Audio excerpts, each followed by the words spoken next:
من الشیطان الرجیم بسم اللہ الرحمن الرحیم افتؤمنون ببعض الکتاب وتکفرون ببعض فما جزاء من يفعل ذلك منكم الا خزي في الحیاة الدنیا ويوم القیامة يردون الى اشد العذاب وما اللہ بغافل عما تعملون۔ آمنت باللہ صدق اللہ العظیم وصدق رسولہ النبی الامین الکریم ونحن علی ذلک لمن الشاہدین والشاکرین والحمد للہ رب العالمین۔ پڑھیے الصلاۃ والسلام علیک یا رسول اللہ وعلی آلک واصحابک یا حبیب اللہ۔ الصلاۃ والسلام علیک یا نبی اللہ وعلى آلك وأصحابك يا نور اللہ صلی اللہ تعالی علیہ وسلم۔ نویت سنت الاعتکاف۔ فرمان آخری نبی صلی اللہ تعالی علیہ وسلم ہے، تم جہاں پر بھی رہو مجھ پر درود پڑھو کیونکہ تمہارا درود مجھ تک پہنچتا ہے۔ سبحان اللہ۔ صلو علی الحبیب صلی اللہ علی محمد صلی اللہ تعالی علیہ وسلم۔ پیارے اسلامی بھائیو، ابھی میں نے جس آیت کریمہ کی تلاوت کا شرف حاصل کیا ہے، رب کائنات ارشاد فرماتا ہے افتؤمنون ببعض الکتاب وتکفرون ببعض فما جزاء من يفعل ذلك منكم الا خزي في الحیاة الدنیا ويوم القیامة يردون الى اشد العذاب وما اللہ بغافل عما تعملون۔ تو کیا تم اللہ کے بعض احکامات کو مانتے ہو اور بعض سے انکار کرتے ہو؟ تو جو تم میں ایسا کرے اس کا بدلہ دنیاوی زندگی میں ذلت و رسوائی کے سوا اور کیا ہے، اور قیامت کے دن انہیں شدید ترین عذاب کی طرف لوٹایا جائے گا، تو اللہ تمہارے اعمال سے بے خبر نہیں ہے۔ میرے پیارے اسلامی بھائیو، ہم نے پارہ نمبر 1 سورہ بقرہ کی آیت نمبر 85 کا کچھ حصہ سننے کی سعادت حاصل کی۔ آیت نمبر 84 اور 85 میں بنی اسرائیل کی ایک بڑی خطرناک بیماری کا ذکر کیا گیا ہے۔ آئیے پہلے آیت کریمہ کا پس منظر سمجھتے ہیں، پھر آیت کریمہ سمجھنے اور اس سے ملنے والے سبق سیکھنے کی سعادت حاصل کریں گے۔ واقعہ یوں ہے کہ توراۃ شریف میں یہود سے 3 باتوں کا وعدہ لیا گیا تھا۔ نمبر 1، تم آپس میں ایک دوسرے کو قتل نہیں کرو گے۔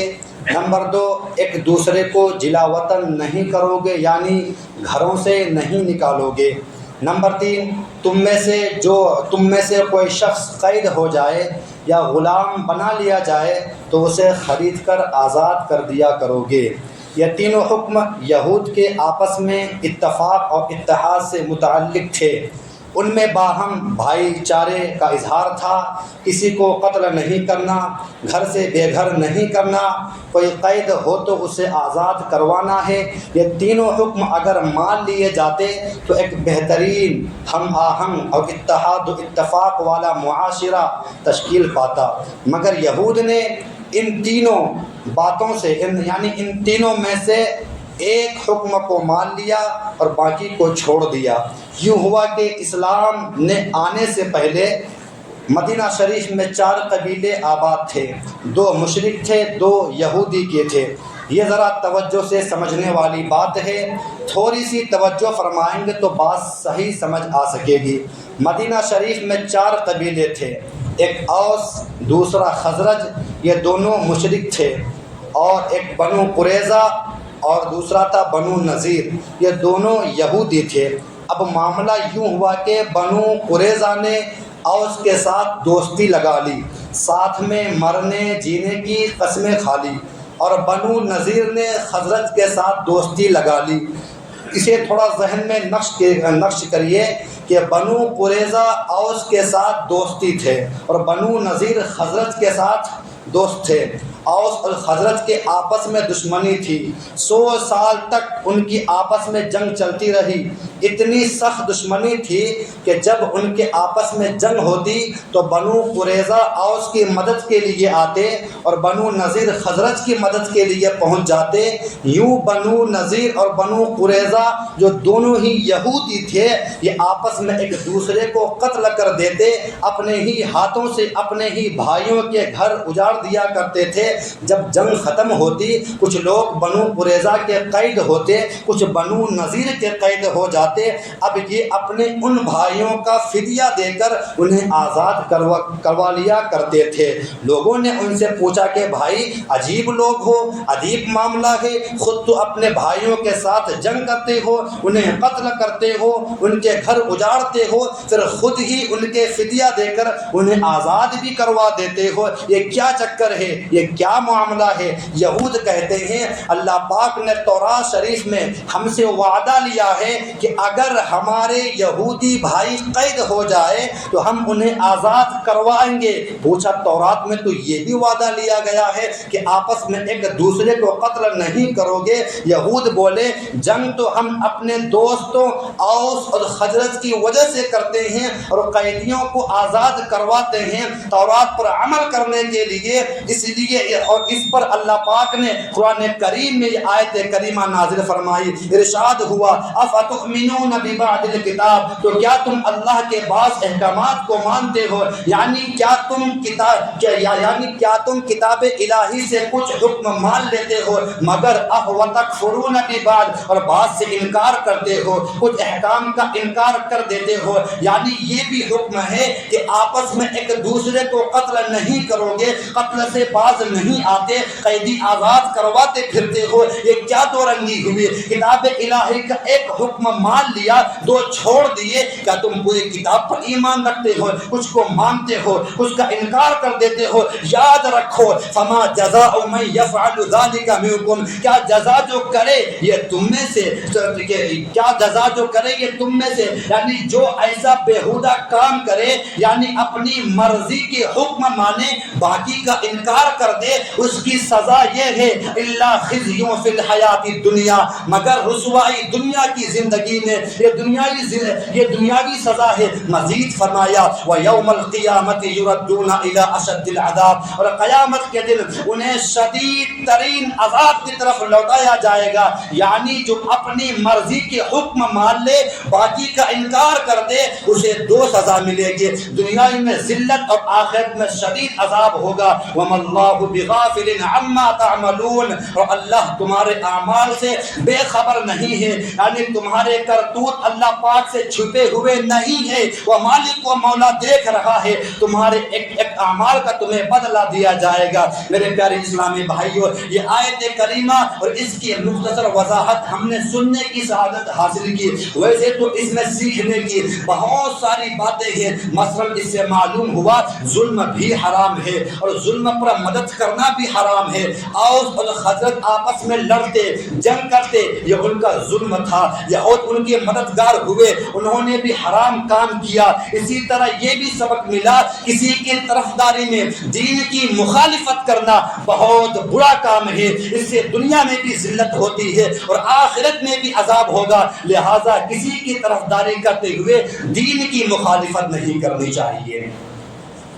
ہمارے ہاں اس طرفداری کے بہت ساری مثالیں موجود ہیں۔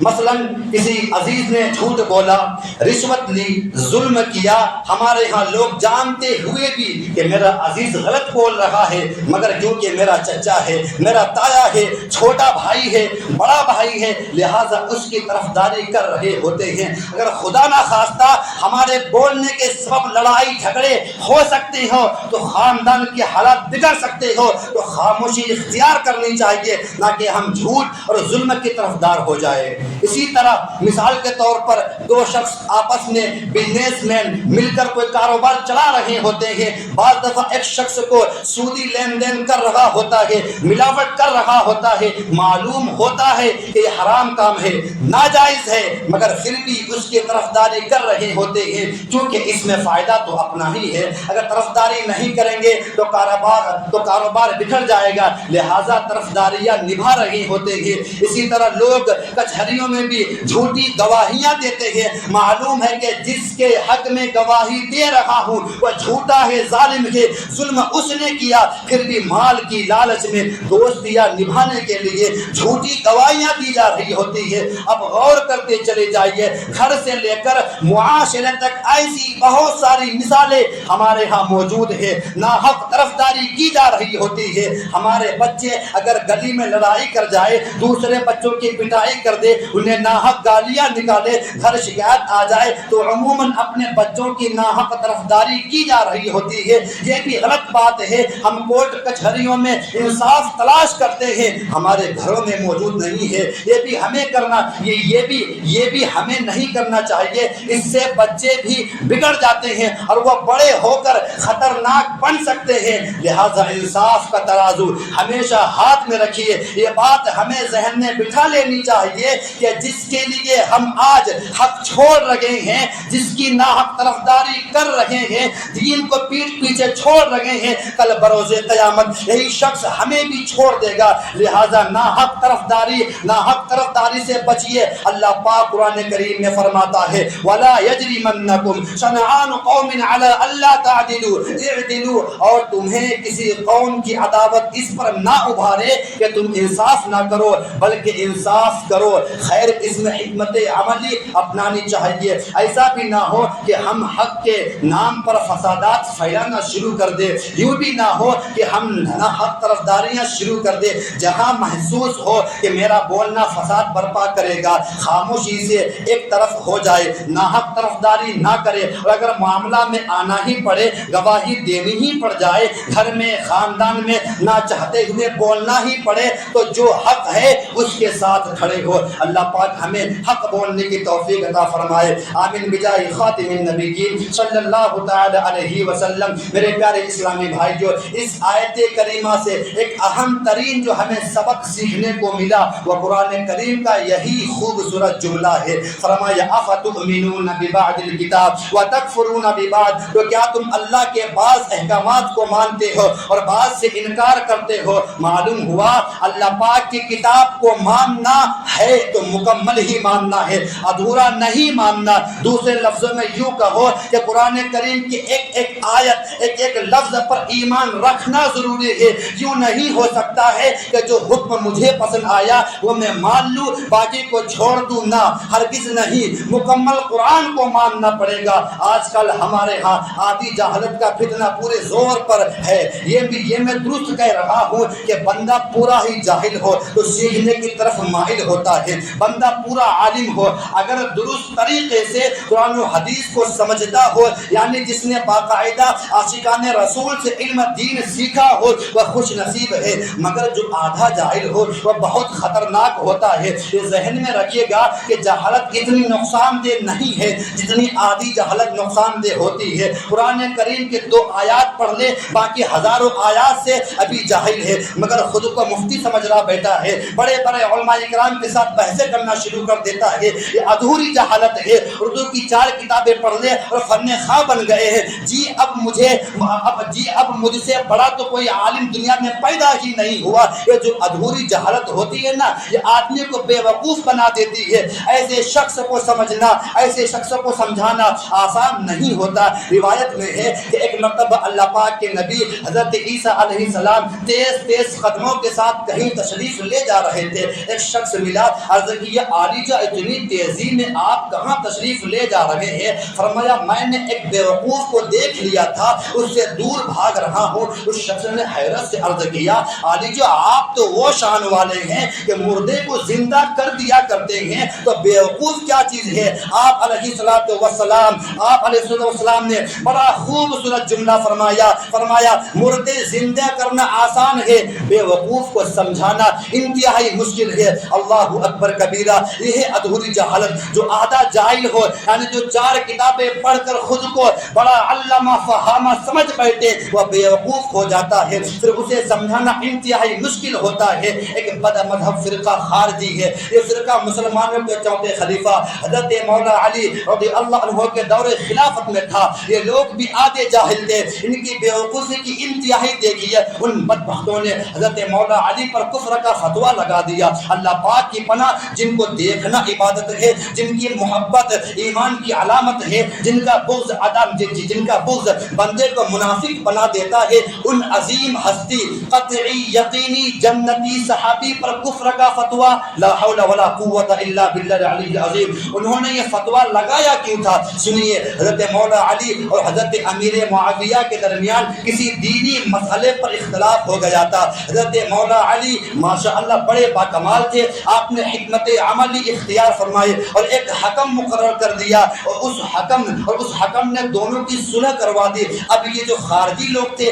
یہ معاذ اللہ جنگ چاہتے تھے، لیکن مولا علی نے تو صلح کر لی، چنانچہ انہوں نے اس صلح پر کفر کا فتویٰ لگایا۔ کہنے لگے قرآن کریم میں ہے ان الحکم الا للہ، ان الحکم الا للہ، حکمت تو صرف اللہ کا ہے، یعنی حکم صرف اللہ پاک ہو سکتا ہے۔ مولا علی نے کیونکہ ایک بندے کو حکم بنا لیا، لہذا اس آیت کا خلاف کیا، لہذا آپ کافر ہو گئے۔ اللہ اکبر کبیرہ، اللہ اکبر کبیرہ۔ جہالتوں کی انتہا دیکھیے، خدا جب عقل لیتا ہے جہالت آ ہی جاتی ہے۔ خیر، مولا علی نے یہاں بھی حکمت عملی اپنائی۔ حضرت عبداللہ ابن عباس جو قرآن کریم کے بہت ہی ماہر تھے، ترجمان القرآن آپ کا لقب ہے، انہیں خارجیوں کے پاس بھیجا اور فرمایا کہ انہیں ذرا سمجھا کر آؤ۔ حضرت عبداللہ ابن عباس تشریف لے گئے، ان کی بات سنی تو فرمایا کیا تمہیں قرآن کی صرف ایک ہی آیت آتی ہے؟